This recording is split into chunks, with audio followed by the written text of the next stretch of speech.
Hi, Julie Rader here with the weekly astrological update for the week of October 3rd through the 9th. As always, if you like the video, please like, subscribe, and share to help me grow the channel. So as of Sunday, October 2nd, Mercury is now moving forward again.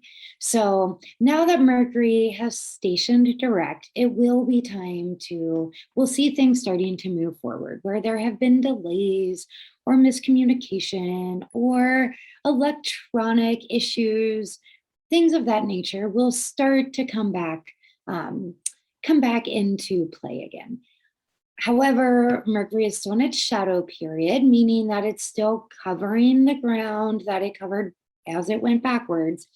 So really mid-October onward is when things will really start to move forward again. And that is also because at that time, we will have more planets that have also stationed direct. So really mid-October until the end of the year, wow, a lot of intensity. And now we are building up to it. So with Mercury now moving forward in its shadow period, still kind of, things may still be a little bit slow. When Mercury has been direct, it's as if it has gone on vacation. And so now as of the 2nd, just think of it, its flight landed on the 2nd. But that first week, it's still catching up on laundry and grocery shopping and emails and all of the things that were pushed to the side while Mercury was on vacation. So be patient, know that things will start to pick up again. And so now that it stations direct, it's not like it stations direct and then all of a sudden everything is moving full force. It takes a little bit of time. It takes a couple of weeks. So keep that in mind. So on Monday, the 3rd, we have the moon in Capricorn on the moon's day. Every day is associated with a planet. We're just grouping sun and moon and as planets as well. And on the moon's day, you really pay extra attention to where the moon is and what the moon's doing. So the only major aspects that we have are moon aspects, but it is the moon's day, so really pay attention to them. So we have lots of aspects going on in Capricorn. So because of this, really, this is a day to think about dealing with numbers, looking at your budget, looking at bills, just simply becoming the CEO of your life. What tasks have you been putting off?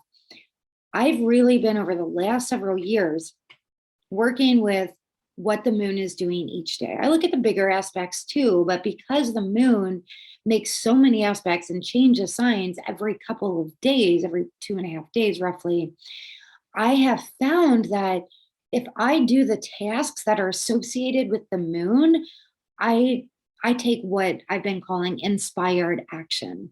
So on Monday is a day to do all of the tasks that otherwise would be maybe tedious. You definitely aren't going to want to do this at the end of the week when the moon is in Pisces. When the moon is in Pisces, you're going to want to drift more, or dream, or pamper yourself. When the moon's in Capricorn, just check everything off your to-do list, especially the things that require you to sit down and focus, computer tasks, anything dealing with numbers, things of that nature, anything business related. On Tuesday, we have the moon in Aquarius. Oh, and actually backtracking one more thing, on Monday, the moon's last aspect is a conjunction merging with Pluto, which is all about transformation.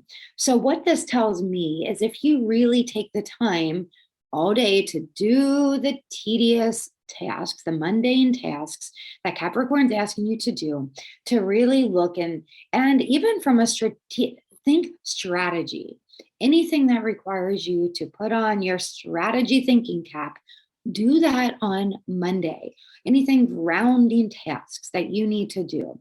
And if you do that, then when it's conjunct Pluto, you will be able to feel this transformation where you can let go of the weight you have been carrying, the things that have been weighing heavily on your mind or on your to-do list, and then you can really move forward. Capricorn is also all moon in Capricorn is really about discipline. Where can you be like the Capricorn hiking up the mountain?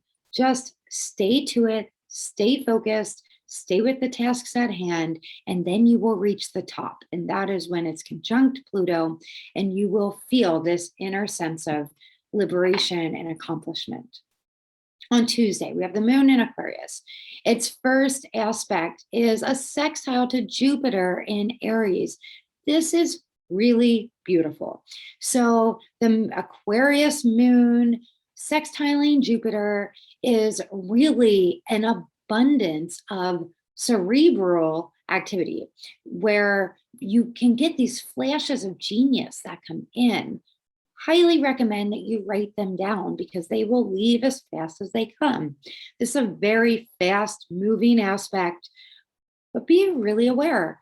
You may find the Aquarius moon is making all beautiful aspects that day.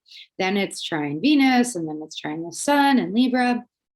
Venus and Libra are traveling close together, where toward the end of the month, they will create a Cazimi conjunction of the two. So this Tuesday is a really beautiful day. If you have things that you are wanting to work through, again, from a strategy standpoint, not so much like nose to the grind strategy, but thinking outside of the box, Tuesday's a great day for that. You may find too that you do not want to be boxed in that day. So do something where you feel a sense of freedom, where you feel like you have a little more autonomy over your life and the decisions that you make. On Wednesday, we have Vesta, the asteroid of home and hearth.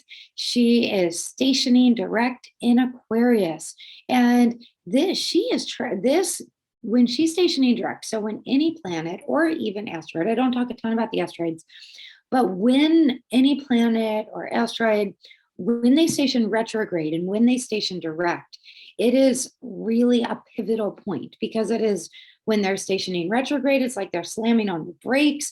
Faster they're moving, the more of a jolt we feel. Slower moving planets, we don't feel as much, but we still do feel it. And then when they station direct, it's like they're pushing on, they're moving from park into going forward again. So Vesta is all about home. And so Vesta stations direct at a very close degree to where the moon is at that time, and where the moon is then conjunct Saturn and trine Mars. What this tells me is that you may be really thinking about your home situation on Wednesday, on Mercury's day, and really looking at, okay, where do I need to set boundaries? Where can I tap into that Mars energy to push things forward? If there's something going on in your home life, your physical home or family members, Wednesday may be a day where there are some things that come up or some realizations that you have on what needs to happen so that you can push through any barriers. We have tons of energy and tons of planets in air signs. We are approaching a grand air trine. So what this means, it's a very cerebral time. Really pay attention to these thoughts that are coming in. Definitely do meditation, daydream, like Albert Einstein used to do, because you may get some ingenious ideas that way. Really pay attention to what is coming in cerebrally. Write them down so that you can capture them before they fly away. And if you're feeling like your nervous system is a bit on the fritz, make sure you do grounding exercises. Eat more cooked root vegetables. Get your feet directly on the soil or the sand so that you can get in touch with the earth. Put your hand in the soil. Do some harvesting of plants and things like that. On Thursday, the moon will move into Pisces. When the moon is in Pisces, it is way more big picture thinking. Definitely pay attention to your dreams. You may feel like you need more sleep. Meditation is really wonderful to do when the moon's in, it's always wonderful to do. I have a daily meditation practice, and if I miss a day, I feel it. So when the moon is in Pisces, tap back into your spirituality, into your spiritual practice, into what really, into your heart space, and into what connects you with a higher power, God, source energy, whatever you want to call it. So on Thursday, its first aspect, Mercury. Then let's move on to Mercury now, because the moon's first aspect won't even be until Friday. Just know that when the moon is in Pisces, there is sometimes a tendency, if we have addictive tendencies, for an overdoing and overeating and over drinking, things of that nature. Be aware of that. Because we might still, it happened several days ago, but we may still be feeling last Saturday's Jupiter opposing Venus aspect, which also it can be about overdoing. So just be aware of that Thursday, Friday. On Thursday, Mercury's first aspect since turning direct again, Mercury in Virgo is trine Pluto, which is retrograde. Now, this is its first aspect since turning direct. However, it's the third time it has made this trine with Pluto. It made the aspect when it was going forward, then when it went retrograde back, and now it's going forward and making this third and final trine for now to Pluto retrograde. So there have been things that we see in the world around us or in our personal world that are slowly have been revealed. And now that Mercury's moving direct again, we may even get more information, more pieces of the puzzle coming together. So really watch for that and be aware. If you are wanting answers to something, or you feel like the puzzle pieces are almost there, or you felt maybe there have been some untruths, this may be a time, might not be on Thursday, but sometime this week, because this is an aspect we will feel all week, where there is more coming together, more being revealed.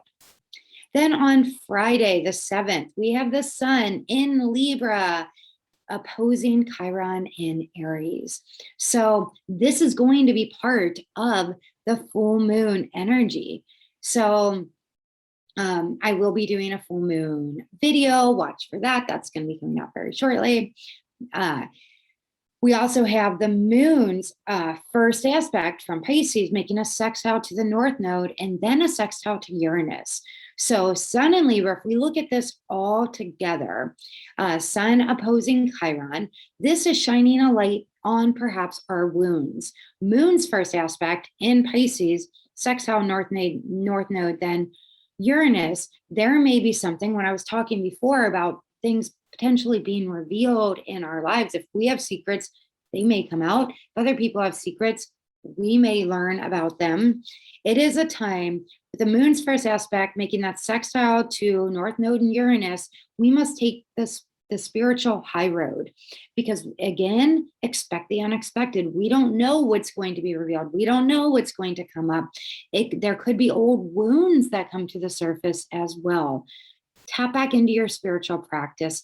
Ask for guidance from the divine or whoever you pray, or whatever spiritual practice you have, and really ask for the answers to come to you. These are the kind of aspects where they will.